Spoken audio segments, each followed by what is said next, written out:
Supratau, kad aš visiškai jums nedaviau jokio konteksto, kas vyksta šitam video. Tai pradžioj šio video, ką matysite, tai yra mano geri klientai. Tai yra vienas baras Laisvės alėjoje Kaune, kuris keičia lokaciją ir mes filmavom tokį sugrįžimo video. O apie ką šiaip šitas video yra, tai aš tik norėjau parodyti, kaip atrodo filmavimo darbas, filmavimo veikla iš arti ir bandžiau pasiimti į kiek įmanoma daugiau filmavimų vykusių šią savaitę jūs ir pabandžiau nufilmuoti, kaip tai atrodo, tik ne visada yra laiko, ne visada galvoju, kad reikia su kita kamera pafilmuoti tai, kaip aš filmuoju.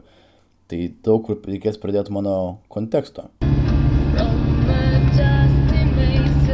Turiu dabar grįžti namo, nes pamiršau kai ką ir gerai, kad dar toks norėjau sakyti, kaip anksti filmavimo atvažiuosiu 20 minučių anksčiau ir tada pažiūrėjau, kad aš pamiršau dalykų tiesiog. Su Peugeot važiuojant yra įdomus dalykas, kad, toks biški iššūkis galima sakyti būna, nes tu negali tiesiog standartiniam 4 juostų kely apsisukti su juo. Nėra užsukimo ir tada galvoju, gal netrukdysiu eismui, nedarysiu 2 apsisukimų ir tada pagalvoju, kad važiuosiu per kokį šalutinį keliuką. Tai atrandi kokį keliuką fainą, tada geogės ir geriau sekasi žaisti. Tai visai atrakina galimybių. Visiškai nėra parkingo. Eina, sau susiradau parkingo vietą už beveik kilometro, tai reiks biškį pasivaikščiot. Ko neplanavau šiaip, niekada nemėgstu vaikščiot.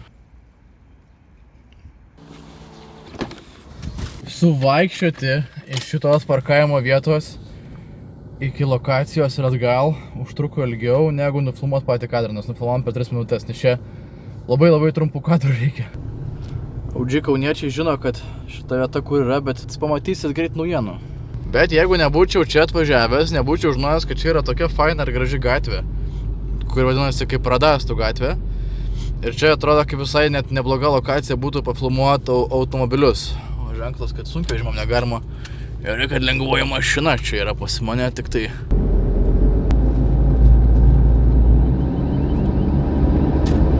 Aš čia taip seniai buvau, kad čia nebeliko gatvės ir nėra vėl kur parkuotis. Šiandien yra bloga diena būti automobilių centre, nes...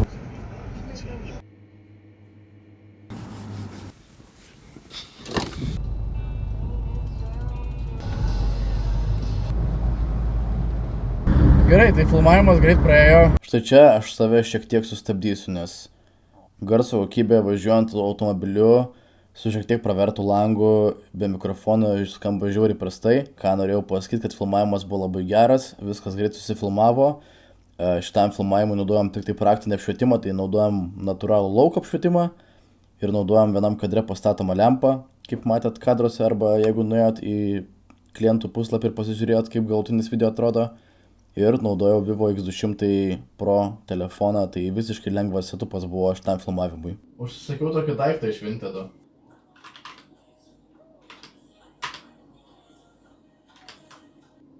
Gražios spalvos ar ne čia?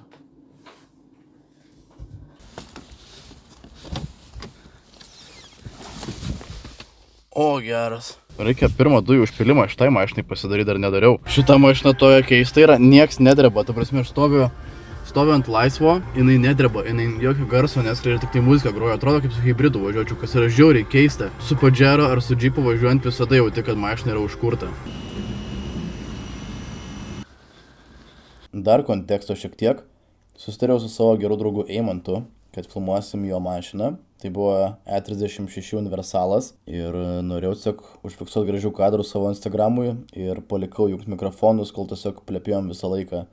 Ką įprastai dažniausiai kalbamės per filmavimus, kol filmuoju visas nesąmonės įmanomas. Dabar iš tikrųjų po 6:07 ir važiuoju filmavimą. Tikiuosi pataikysi man gero laiko, nes taip jau atrodo beveik auksos spalvos dangus pasidaręs yra. Panašu, kad čia labai graži vieta. Ten kažkur yra saulė. Visiems kauniečiams žinoma vieta. Sveikas! Tu su Balinojais grinai supirkęs? Jie, mano kasdienė mašina dabar, kad pigiai važinėt. Neprieštarausiai aš tave su videkam pafilmuosiu. Pigiai važinėt, sako, apie tą šitą informaciją nežinau ar galima, bet tarkim pigiai važinėt. Žinai, kokia čia mašina? Kokia? 325 TDS with M51 motor. Tai aš irgi turiu seną dizelį, bet jisai 15 valgo. Žiūrint ką pils.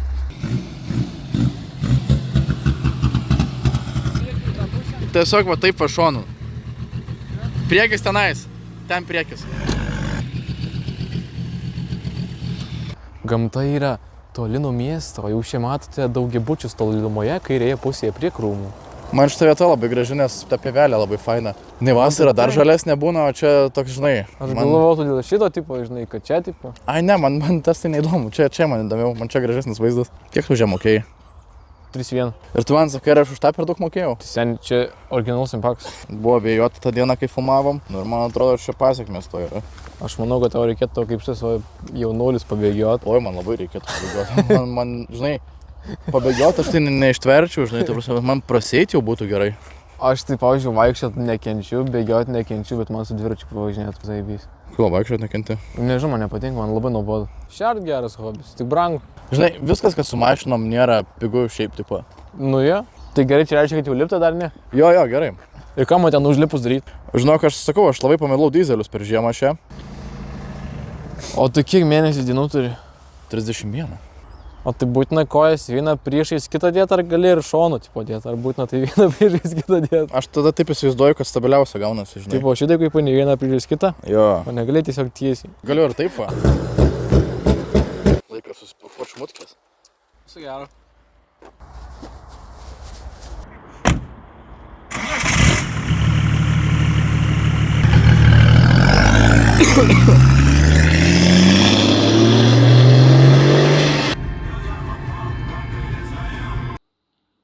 Jeigu norit pamatyti, kaip atrodo galutinis reelsas, arba jau net gal bus daugiau dabar išleista, būtinai nueikite į mano Instagramą, ten aš šiek tiek aktyvesnis būnu negu savo YouTube kanale. Viskas sukrauta, po to paaiškinsiu, kam šitie yra naudojami. Subaru dalykai, galiu važiuoti greičio limitu ir galiu net vairą paleisti, prasme, aš jums po to galėsiu kitam video parodyti palyginimą su Pajero, kaip būna. Bet eina, savo net galiu apsilenkti fūrą kokią.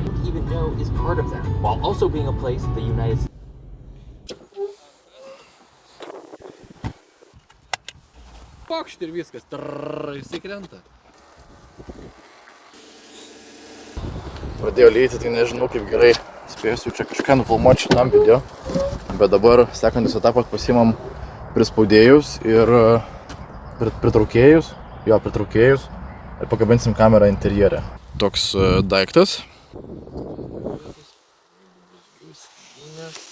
Fiziniai smigtukai yra viena zona, bet kai automobilis tokio dydžio, tai ko gero tų zonų nelabai daugiau ir reikia. Gerai, čia yra paskutinė lokacija šiandien.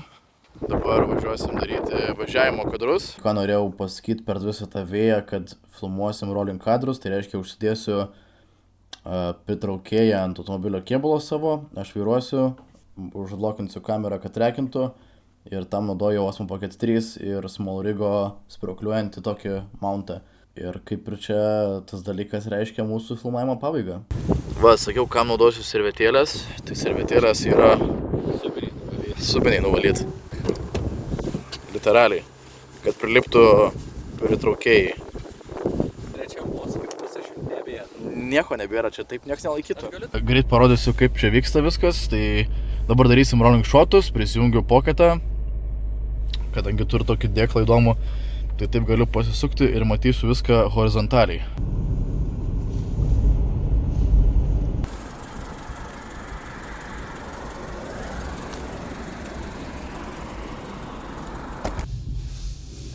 Metas pavalgyti.